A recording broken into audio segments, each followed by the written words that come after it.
মাছের মাথা কে কে খেতে পছন্দ করেন আমার মতো? এই যে দেখুন মাছের মাথা রান্না করছি। প্রথমে প্যানে তেল দিয়ে নিলাম আন্দাজ মতন, এরপর পেঁয়াজ কুচানো আগে থেকে সেটি দিয়ে দিচ্ছি। দেখুন পেঁয়াজগুলো ভালো করে ভেজে নিব, বেশ সুন্দর করে ভেজে নিব। দেখুন আর কেটেছিও ফালি ফালি করে, পাতলা পাতলা করে। আসলে সুন্দর করে না কাট হলে পরে রান্নাগুলো সুন্দর হয় না। এক একটা রান্নার এক এক রকম কাট হয়, কাটগুলো একই রকম হয় না, বিভিন্ন রকমের কাটের হয়।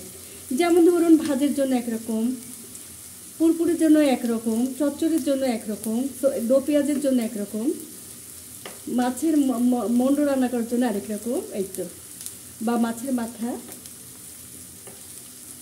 বেশ সুন্দর করে ভেজে নিতে হবে। ভালো করে না ভাজলে আসলে এটি স্বাদ লাগবে না। তাই বলে হচ্ছে যে একদম বেরেস্তার মতনও করা লাগবে না, এই মাঝামাঝি বেরেস্তা এবং তার কিছুটা আসলে গোল্ডেন ব্রাউনের আগ মুহূর্তে। তো যাই হোক বকবক আর নাই করি।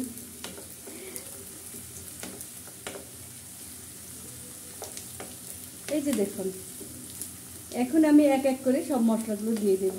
এর সাথে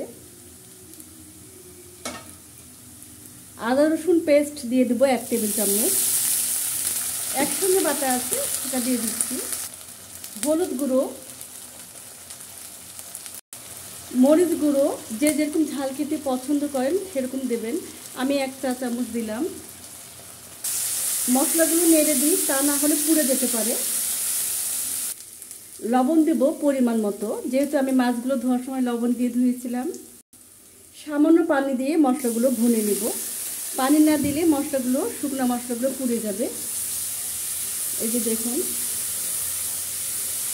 খুব সুন্দর করে ভুনা হয়ে গেলে আমি মাছের মাথাটা দিয়ে দিব। খুব সুন্দর ভুনা হয়ে গেছে। দেখুন মশলা থেকে, তেল থেকে মশলাগুলো আলাদা হয়ে গেছে, মানে মশলাটা ভুনা হয়ে গেছে। এখন আমি মাছের মাথাটা বা রুই মাছের মাথাটা দিয়ে দেব। এখানে আমি অনেক বড় একটি 2 কেজি ওজনের রুই মাছের মাথা দিয়েছি। শুধু আজকে মাথাটাই রান্না করব। খুব ভালো করে এখন আমি ঢাকনা দিয়ে মাথাটা, রুই মাছের মাথাটা কষিয়ে নিব বা ভুনে নিব। দেখি কি অবস্থা। হ্যাঁ প্রায় হয়ে এসেছে ভুনা। তো এখন আমি একটু পানি দিয়ে আবারও ভালো করে ভুনে নেব। যেহেতু মাছটি অনেক বড়, একটু পানি দিতে হবে। একটু পানি দিয়ে আবার ভুনে নেব।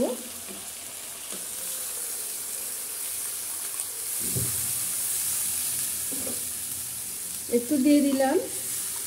আসলে এটা ঝোল হবে না, জাস্ট মাখা মাখা হবে। এখন ঢাকনা দিয়ে ঢেকে দেব কিছুক্ষণের জন্য।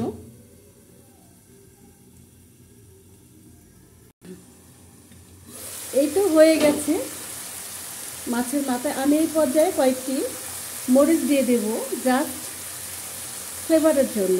আগে মরিচ দিয়েছিলাম ঝালের জন্য, এখন ফ্লেভারের জন্য। আর কিছুটা ধনিয়ার পাতা দিয়ে দেব।